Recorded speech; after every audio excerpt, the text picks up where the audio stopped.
औरैया जिले के विधुना क्षेत्र के ग्राम कुंदनपुर कुदरकोट में प्राचीन मंदिर अलोपा देवी रुक्मणी के नाम से प्रसिद्ध है, जो कि प्राचीन सभ्यता से जुड़े हुए है।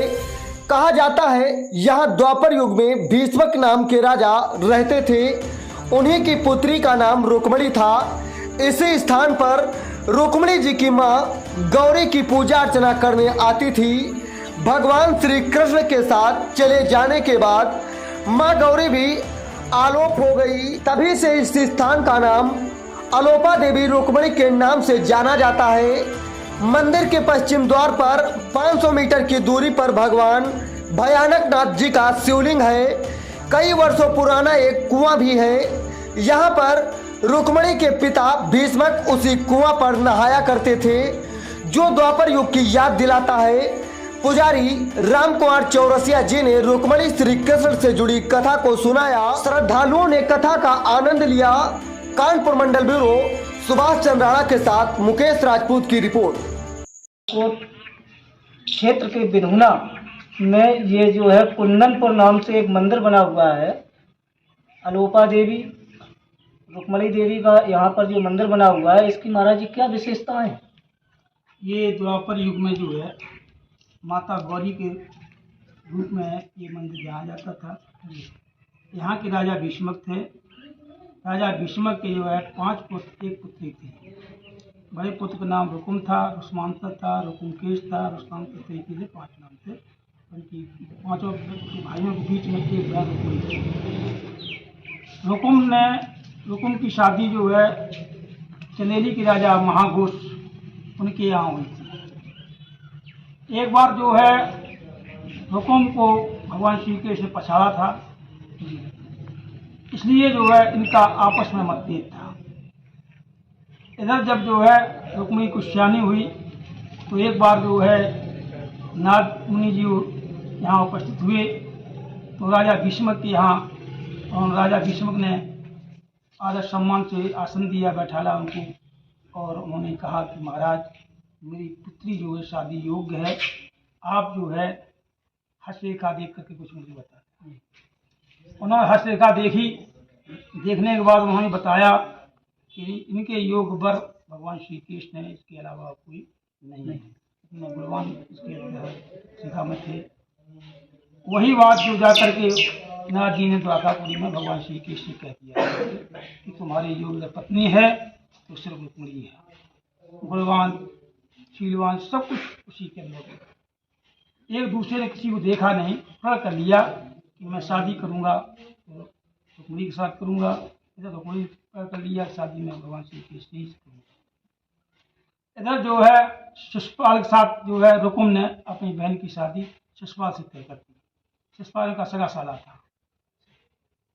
जब रुक्मणी जी को ये मालूम हुआ तो रुक्मणी जी ने जो है अन्न जल त्याग दिया और प्रभु से अपनी डोर लगाई। जब शादी का समय जब नजदीक आ गया तो उन्होंने एक पाती, गंभीर पाती लेकर के अपने पुरोहित को दी। पुरोहित ने पाती लेकर के जो है वो यहाँ से चल दिए। घर पहुँचे। घर जाकर उन्होंने अपनी जो है पंतानी से कहा कि ऐसे ऐसे पाती मुझे द्वारकापुरी ले जाना है। उन्होंने कहा शुभ कर्म में कोई देरी नहीं है। तो उन्होंने भोजन बनाया। भोजन बनाने के बाद भोजन को बांध भी दिया। उसके बाद तिलक वंदना जब करी है तब उन्होंने कहा कि जप तप व्रत ये नियम हमारे और मंगल मार्ग हम तुम्हारे। जितनी भी आपकी सेवा और प्रभु की सेवा जितनी करते आज सब आपके चरणों में समर्पित है कि आपकी मनोकामना पूर्ण हो। पंडित जी वहाँ से चल दिए। चलते चलते सब शाम हो गई। एक बगीचा मिला, वहाँ पर जो है पंडित जी ने विश्राम किया। वहाँ कुआं भी था। विश्राम करने के बाद भोजन करने के बाद लेट गए। अब रात में भगवान शंकर और पार्वती भ्रमण करने के लिए निकले। भगवान शंकर 3 लोगों के ज्ञाता हैं। उन्होंने देखा कि ये पंडित जी पाती लेकर जा रहे हैं, ये कैसे पहुँचे। पार्वती से बताया। यहाँ महाराज जी जो सुना जाता है, सुनने में भी कहा गया है कि यहाँ पे जो रुक्मणी जी थी उनकी क्या यहाँ पर जो है मायका था, क्या यहाँ पर जन्मभूमि है उनकी यहाँ जन्मभूमि ही है। अच्छा अच्छा। यहीं की रहने वाले, यहीं के राजा भीष्मक थे। द्वापर युग में कुंदनपुर नगरी के नाम से जाना जाता था, वर्तमान में कुदरकोट नाम से जाना जा रहा है। जब वहाँ पंडित जी जब पहुँच गए तो शंकर जी ने जो है शहीद देह उठाकर द्वारकापुरी में पहुंचा दिया। तो सुबह हुआ तो पंडित जी ने देखा मैं यहाँ कैसे, तो लोग दिशा मैदान के लिए निकलते थे, उनसे पूछा भैया ये कौन सी नगरी है? द्वारकापुरी। तो वहाँ पूछा भगवान श्री कृष्ण की अटरिया, उन्होंने ये सारी अटरिया नहीं की तो है। यहाँ से पंडित जी उनके दरबार में पहुँचे, भगवान ने उनको आसन दिया,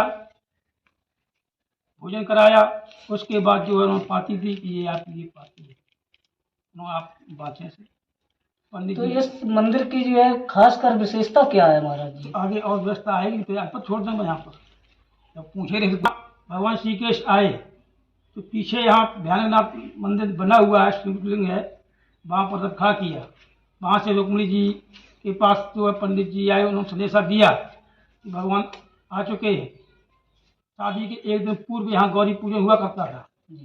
गौरी पूजा करने हेतु जब रुक्मिणी जी आई हैं, साथ में उनकी सहेलियाँ, ब्राह्मणियों की स्त्रियाँ भी आई थी, और उनके साथ में जो है बड़े बड़े योद्धा भेजे गए थे, जरासंध है, बादल है, इस तरीके से कई योद्धा भेजे गए थे, शिशुपाल की तरफ से आए हुए थे। जब यहाँ रुक्मिणी जी विधिवत पूजा करने लगी तो उन्होंने ध्यान दिया है तो माता गौरी साक्षात यहाँ प्रकट हुई, और प्रकट होने के बाद उन्होंने आशीर्वाद दिया।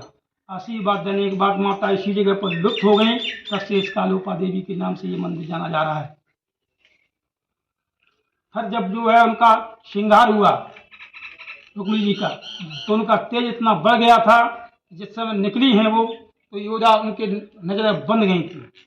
एक पुतले के तरीके वो खड़े खड़े रह गए, और रुक्मिणी धीरे धीरे कदमों से जाकर के उनके रथ पर बैठ गई जाकर के, और यहाँ से चली गई। फिर जो है जब सहेलियाँ के घर पहुँची तो उन्हें बताया जाए इस तरीके से ये मतलब बहन वहाँ चली गई। तो उधर से जो है फौज और आई, इधर जो है आपस में यहाँ विवाद हुआ, लड़ाई होने लगी। उधर से बलराम चल दिए। बलराम जब आए उन्होंने देखा कि रथ पर एक लेडीज बैठी है, तो उन्होंने देखा कि ये कैसा हुआ, तो उन्होंने जो है कन्हैया जी को टाटा फटकारा, दोस्त सारा मेरा है। सारी दृष्टांत उन्होंने जब बताया है, तब दोनों भाइयों ने उनकी सेना को पराजित करने के बाद रुकुम को अपने रथ पर बांध लिया और द्वारकापुरी ले जा करके वहाँ शादी रचाई। शादी रचाने के बाद उनको फिर छोड़ दिया। तब रुकुम जी जो है वापस यहाँ नहीं आए। वर्तमान जो भतना कहा जाता है वो भोजकर के नाम से बताया गया था, जिसे भतना कहते हैं। भतना कहते हैं उसे। यहाँ से लेकर के कन्नौज तक के लिए सुरंग थी, जो कोई पर पड़ता था तो स्नान करने के लिए। नहीं, जो वैसे जो बताया जा रहा कि जो आप बता रहे हैं कि यहाँ से कन्नौज तक के लिए जो सुरंग थी जी, वो क्या जिला इटावा से। ये बताइए इस मंदिर की क्या विशेषता है?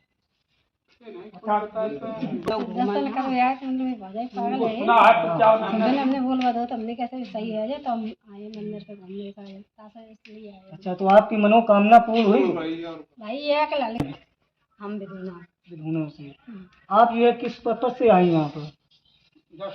हम दर्शन करना आए। आप कहाँ से आई? हम भी मसूदपुर से आए। मसीदपुर, ये कहाँ पड़ता है? और ये मानी कोठी की बात रखो। तो आप क्या कुछ जो है अपनी आस लगा के आई यहाँ पर? नहीं, हम यहाँ पर आते हैं कुदरकोट घूमने, तो यहाँ भी दर्शन करने आते हैं। हम लोग घूमने आते हैं।